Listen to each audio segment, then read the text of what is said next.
बच्चे नहीं है, बच्ची नहीं है। और एक नादान अभी बोल रही है, क्या कह रही है, मंगलसूत्र मोदी जी से क्या लेने देना।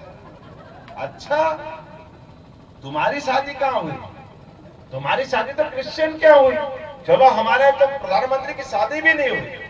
तुमने तो दुर्भाग्य से शादी भी वहां नहीं करी। नेहरू जी का परिवार, भगवान के यहाँ से नेहरू जी की आत्मा आंसू बहा रही होगी कि मेरे यहाँ कहाँ की पोती पैदा हो गई जो मंगलसूत्र नहीं पहन रही शादीशुदा होने के बाद। और शादीशुदा होने के बाद भी दुर्भाग्य के साथ हमारे यहाँ तो बेटी विदा हो जाए तो विदा होते ही उसका सरनेम जो वहां का लगता है वो लगाते कि नहीं लगाते। लेकिन ये वोट के भूखे लोग, ये वोट के चक्कर में अपना सरनेम भूल रहे हैं। आज भी गांधी लगा के प्रियंका भी गांधी हो गई। अरे भैया, कहां से हो गई गांधी? वो असली गांधी के परिवार वाले तो आज भी बेचारे पता नहीं कहां होंगे। ये नकली गांधी वोट के चक्कर में गांधी के नाम पे वोट ले रहे हैं। ये जनता सब हिसाब चुकता करेगी। बोलो, करेगी कि नहीं करेगी? कोई माफ नहीं करेगा। अरे हमारी संस्कृति, सनातन संस्कृति, इसमें छिपा हुआ क्या है? सम्मान के साथ भगवान राम। अब आप बताओ, यहाँ कितने लोग बैठे हैं, किसी को बताने की जरूरत है क्या? आप बताओ, भगवान राम कहाँ पैदा हुए? जरा इधर से बोलो, कहाँ पैदा हुए? आप बताओ, कहाँ पैदा हुए? मैंने आपको सिखाया तो नहीं पहले? आपको मालूम है भगवान राम कहाँ पैदा हुए? अयोध्या में पैदा हुए। अयोध्या में सरयू नदी है, उनका किनारा जनक मंदिर है। जनक भगवान का, जनक जी का महल था, जनक जी के पुत्र हैं। मालूम है कि नहीं सबको? मालूम है ना? और उसके बावजूद भी सबको मालूम है, आपको पूरे देश को मालूम है। देश तो क्या, दुनिया में कहीं चले जाओ और वो आपसे पूछे आप किस देश से आए, आप कह दो मैं रामकृष्ण के देश से आया हूँ, तो वो समझ लेते भारत के देश से आए। समझते कि नहीं समझते? लेकिन नहीं समझने वाले कौन? कांग्रेस वाले, जिनको ये मालूम नहीं कि भगवान राम कहाँ पैदा हुए, भगवान राम है भी के नहीं है। भगवान राम के जन्म स्थान को लेकर के, अयोध्या के मामले को लेकर के जितने अंधे ठंडे, जितने अड़ंगे लगा सकते थे, अटकाते रहिए, लटकाते रहिए, भटकाते रहिए 70 साल तक। अरे देश आजाद हो गया 47 में, भगवान का प्रकटीकरण का मसला चला 47 में। लेकिन देश के अंदर ये पहला दुर्भाग्य का विषय है, भगवान जिन पे सबसे ज्यादा श्रद्धा है, राम से हमारा रोम रोम जुड़ा हुआ है। जुड़ा हुआ कि नहीं अपना राम से रोम? हमने भगवान राम से इतना सीखा कि कोई अनजान व्यक्ति से मिले तो भी राम राम करके हम आनंद का एहसास करते हैं। और जब हमको अपना उत्साह उमंग दिखाना है तो जय श्री राम करते हैं। करते कि नहीं करते हैं? हम तो राम से ऐसे जुड़े कि सोने भी जाए तो हम कहते आराम करने जा रहे हैं। जा रहे कि नहीं जा रहे? अरे तुमको रावण के पास जाना तो जाओ, हम तो राम वाले हैं, है कि नहीं? पूरे राम वाले बजाए जय श्री राम। और ये शरीर रोम रोम में ऐसे राम समाये, ऐसे राम समाये, ऐसे राम समाये, ये शरीर भी छूट जाए तो राम नाम सत्य करके आनंद मनाते कि नहीं मनाते? अपने यहाँ इतना संस्कार, लेकिन ऐसे राम पे प्रश्न उठाओगे, ऐसे राम के बारे में चिंता करोगे और ऐसे प्रश्न करोगे कि ये प्रकार कैसे भी करके भगवान राम का मंदिर नहीं बने। कितना नफरत भगवान राम के प्रति। और क्या कहते हैं, जब फैसला आ गया, मंदिर बन गया, निमंत्रण देने का मौका आया, सारे को लगा इनके हाथ के तोते उड़ गए, छाती पे सांप लौट गया। अब इनको लगा वोट जा रहा है, अंदर से डर लगा तो डरते डरते भी कहने लगे राम तो हमारे भी है, चंदा तो हमने भी दिया था। हाँ, चंदा तुमने दिया था, लेकिन चंदा दिया था, तुम्हारा चंदा तुम्हारे मुंह पे फेंकेंगे। तुमने भगवान राम का मंदिर का निमंत्रण ठुकराया, तुम वोट के चक्कर में भगवान राम को लज्जित करोगे। अरे हम तो वो संस्कृति के लोग हैं। दुश्मन भी अगर निमंत्रण देने घर पे आए, हमारी उसके घर में जाने की इच्छा हो, उसके कार्यक्रम में शामिल होने की इच्छा हो या नहीं हो, उसके कोई मुंह पे मना करता है क्या? कोई मुंह पे ठुकराता है क्या? हम तेरा निमंत्रण नहीं ठुकराते, तेरा निमंत्रण ठुकराते हैं।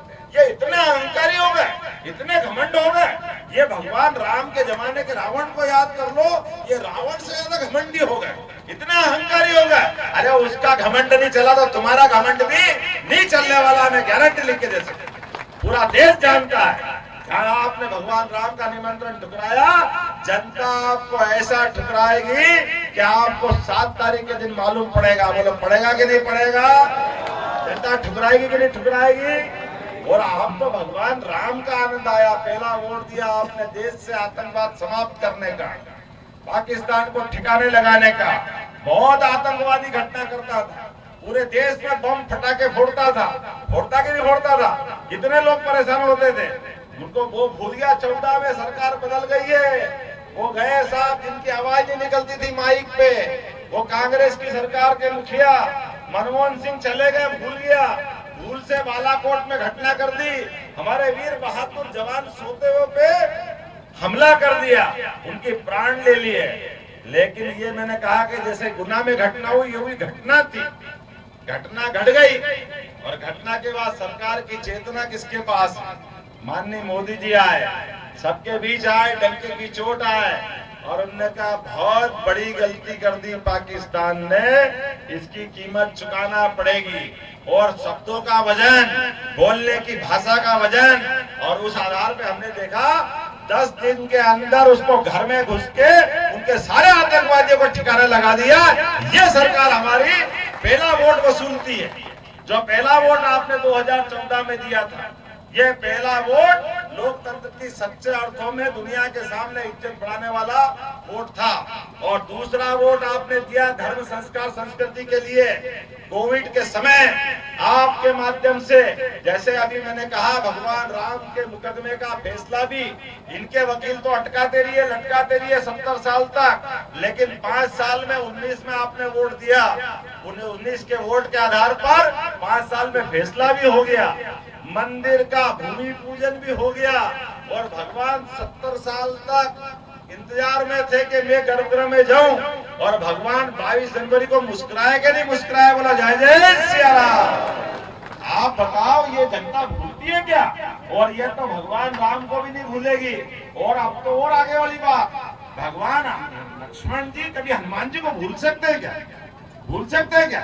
उनके प्राण बचाने का काम किसने किया था? तो आप मैं मान के चलता हूँ, यहाँ सब राम लक्ष्मण बैठे हैं, आपके सबके हाथ में भी टीका लगा है, लगा के नहीं लगा हाथ में टीका? सबके प्राण किसने बचाए? हाथ खड़े करके बताओ जिस जिनको टीका लगाओ। एक भी आदमी बताओ जो बगैर टीके के है? कोई है क्या? कांग्रेस के जब टीके लगे, बीजेपी के माननीय जब मोदी जी ने टीका का आह्वान किया, वो टीके लग रहे थे, तो मुलायम सिंह जी का लड़का अखिलेश यादव, कांग्रेस के राहुल गांधी के लिए मोदी टीका है, मोदी टीका, मोदी टीका। लेकिन जब टीके लग करके लोगों की जान बची, तो चुपचाप जाकर के कहा कि मेरे को भी लगा दो, मेरी भी जान बचाओ, मेरी भी जान बचाओ। ये पीठ पीछे घुसने वाले लोग पीठ पीछे से गए। चलो कोई बात नहीं, अरे जिनने जान बचाई पूरे देश की, अगर इतने खुददार लोग तो नहीं है ये इनको भूल जाए, भूलेंगे कि नहीं भूलेंगे? गद्दार है कि खुददार है? ये पूरा समाज खुददार है। एक एक व्यक्ति याद रख रहा है, ये प्राण हमारे बचे तो मोदी जी के कारण बचे, भाजपा की सरकार के कारण बचे हैं, भाजपा की कमल के फूल वाली पार्टी के कारण बचे। इसलिए दूसरा वोट इसके लिए। और अब तो आप बताइए, राम जी की जय जयकार कर ली, कोविड की जानकारी आ गई, अब तो आपने मथुरा वाले बुला रहे हैं, बोलो कृष्ण कन्हैया लाल की, बुला रहे कि नहीं बुला रहे हैं? अरे भगवान 17 लाख साल पहले राम रूप में आए, 5000 साल बाद कृष्ण भगवान के रूप में आए, और वो तो आए धर्म की स्थापना के लिए, आए कि नहीं आए? तो दुनिया में भारत का मान बढ़ाने के लिए, सम्मान बढ़ाने के लिए, सनातन संस्कृति की जय जयकार करने के लिए। आप बताओ, ये क्या बोलते हैं उसको, इतना गंदा शब्द बोलते हैं, मेरे को तो खराब आते बोलने में। सनातन संस्कृति को इनके घमंडिया गठबंधन वाले मलेरिया के मच्छर बताते, कोविड के मच्छर बताते, कीटाणु बताते। ये सनातन वाले कीटाणु है क्या?